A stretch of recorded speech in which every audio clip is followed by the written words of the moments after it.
Trichy Akshaya makeup artist issue ஞாபகம் இருக்குங்களா உங்களுக்கு? அந்த ஜோஸு அக்ஷயா அந்த ரிலேஷன்ஷிப் சம்மந்தமாக அவங்க ஹஸ்பண்ட் வந்து ரொம்ப அழுது வீடியோ போட்டிருந்தார் இல்லைங்களா? அதுக்கப்புறம் திரும்பவும் அவங்க ஹஸ்பண்ட் வந்து ஓகே, எல்லாமே என் மேலே தான் தப்பு, ஏதோ ஒரு வருத்தத்தில் நடந்துருச்சு அப்படிங்கிற மாதிரி மனைவியோட சேரணுங்கிற ஒரு ஆசையில் அவர் வந்து திரும்ப வீடியோ போட்டிருந்தாரு. என் ஒய்ஃப் வந்து என் மேலே தான் பாசமாக இருப்பாங்க அப்படிலாம் வந்து அவர் பேசி வீடியோ போட்டிருந்தாரு. இன்றைக்கி பார்த்திங்கன்னா அந்த அக்ஷயா மேக்கப் ஆர்டிஸ்ட் வந்து ஃபுல் அண்ட் ஃபுல் ராஜா என்னென்ன பண்ணார் அப்படின்னு சொல்லி அவங்க சைடில் இருக்கிற விஷயத்த வந்து சொல்லியிருக்காங்க. எது உண்மை எது பொய்ன்றது நமக்கு தெரியாது. பட் அவங்க பேசும்போது எனக்கு ஒன்று தோணுச்சு.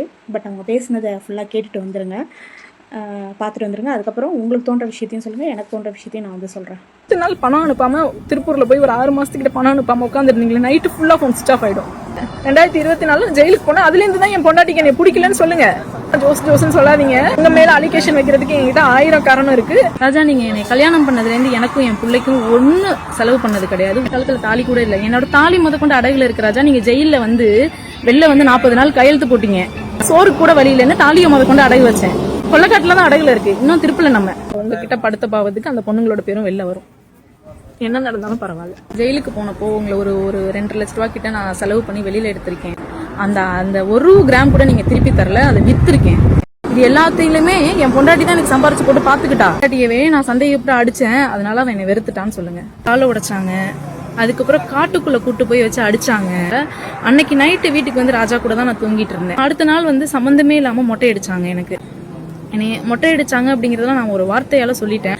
ரோட்ல போட்டு எல்லாரும் பாக்குற மாதிரி ரொம்ப ரொம்ப கொடுமைப்படுத்தினாங்க. எத்தனை பேர் கூட அஃபேர்ல இருந்திருக்கீங்க? நைட்டு எங்கேயாவது போயிடுவாரு. உங்களை பத்தி எந்த உண்மையுமே சோசியல் மீடியால சொல்லல, தெரியுங்களா? 2024 நீங்க ஒரு 10 ஒயின் ஷாப்புக்கு மேல உடைச்சு திருடி அதுல 4 கேஸ் தான் வாங்குனீங்க. இதுக்காக நீங்க பிளான் போட்டு திருடுறாள். எத்தனை பொண்ணுங்க வீட்டுல செயின் ஸ்னாச்சிங் பண்ண போயிட்டு நீங்க பார்த்த வீடியோல இல்லீகல் ரிலேஷன்ஷிப் வச்சிருந்தாரு, அப்புறம் செயின் ஸ்னாச் பண்ணுவாரு, டாஸ்மாகை வந்து கடையில உடச்சி திருடுவாரு அப்படிங்கிற விஷயங்கள்லாம் வந்து சொல்லியிருக்காங்க.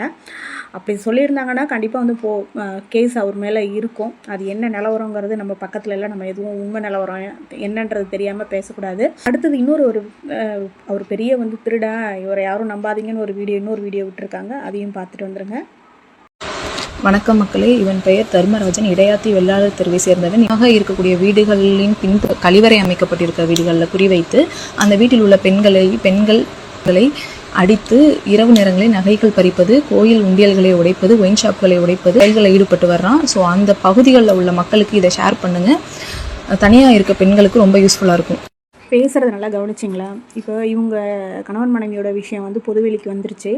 நம்ம எல்லாருமே வந்து கணவன் மனைவி 2 பேரும் சேர்ந்து இருக்கணும், அந்த குழந்தை பாதுகாப்பாக இருக்கணும். அந்த ஒரு 2 நாள் வந்து அந்த குழந்தை நல்லா இருக்கானா அப்படின்னு நம்ம எவ்வளோ தவிச்சோம்.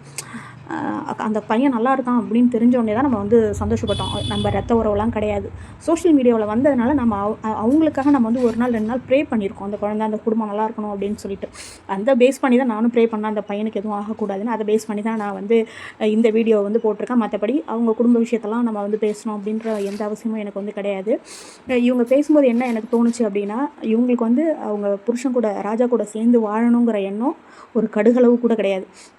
இன்னொரு வீடியோலையுமே பேசியிருந்தாங்க, அதை என்னால் இதில் அட்டாச் பண்ண முடியல.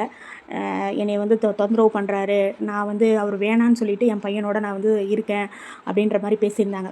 ஸோ இப்போ இவங்க வைக்கிற குற்றச்சாட்டெல்லாம் வந்து பார்த்திங்கன்னா ஒரு சிலது உண்மையாக இருக்கலாம், பொய்யாவும் இருக்கலாம். நம்ம வந்து பக்கத்தில் இருந்து பார்க்க முடியாதனால இது உண்மை இது பொய் அப்படிங்கிறத நம்ம விமர்சனம் பண்ணுறதுக்கு பதிலாக உண்மை பொய் அதை தாண்டி அவங்களுக்கு விருப்பம் இல்லை, புருஷன் கூட சேர்ந்து வாழ விருப்பம் இல்லை அப்படிங்கும்போது அவர் வந்து விலகிறது தான் நல்லது.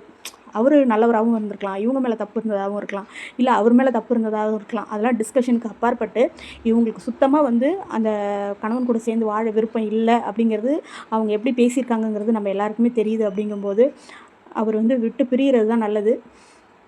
யாரையுமே வந்து ரொம்ப கட்டாயப்படுத்தக்கூடாது. தாலி கட்டிட்டோம், இல்லை நம்ம புருஷன் நம்ம பொண்டாட்டி அப்படின்னு சொல்லிட்டு நம்ம வந்து யாரையுமே வந்து கட்டாயப்படுத்த முடியாது. பிடிக்கல அப்படின்னா பிடிக்கல தான்.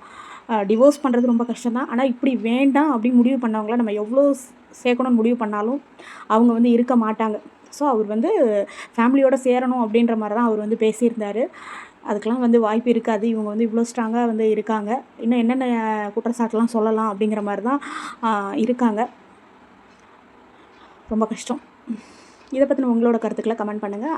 இவங்க பேசுகிறது உண்மையா, இல்லை இவங்க ரிலேட்டிவ்ஸ் யாராவது இந்த வீடியோவை பார்த்துருந்தீங்க அப்படின்னாலும், இல்லை இவங்களுக்கு தெரிஞ்சவங்க யாராவது இந்த வீடியோ பார்க்குறீங்க அப்படின்னாலும், இவங்க பேசுகிறதெல்லாம் வந்து உண்மையா, இல்லை என்ன விஷயம், என்ன நிலவரம் நடக்குது அப்படிங்கிறத கமெண்ட் பண்ணுங்கள். வாழ்க வளமுடன்.